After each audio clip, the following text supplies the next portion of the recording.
problème avec la viande, c'est qu'on en consomme trop et ça crée un fort déséquilibre. Ça crée une compétition entre l'utilisation de céréales pour l'alimentation humaine et pour différents types d'élevage.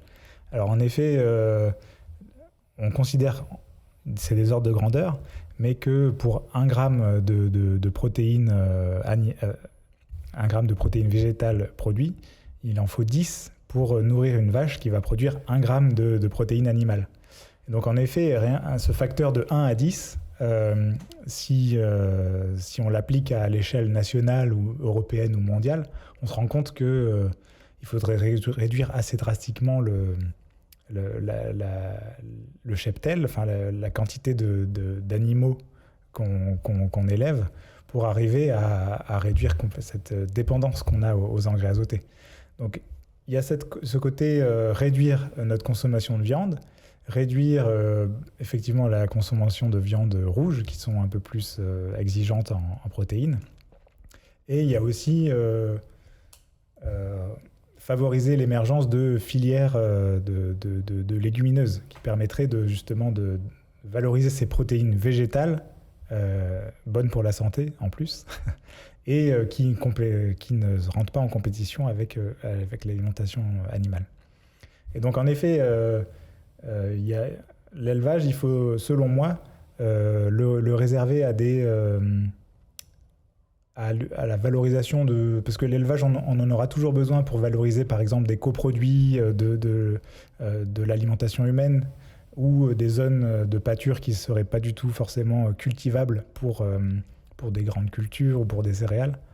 Donc l'élevage, il faut, selon moi, si on veut régler durablement ce problème, le cantonner à soit des zones qui nécessitent l'élevage pour l'entretien de ces zones-là, zones montagneuses par exemple, ou l'élevage au service de l'agriculture et non l'inverse.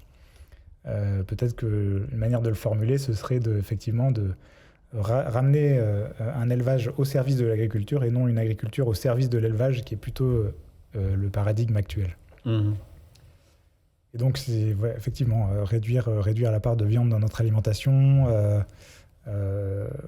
et de manière concomitante, redévelopper des filières de légumineuses. Ça, c'est mes deux grandes orientations si j'étais ministre de l'agriculture et de l'environnement.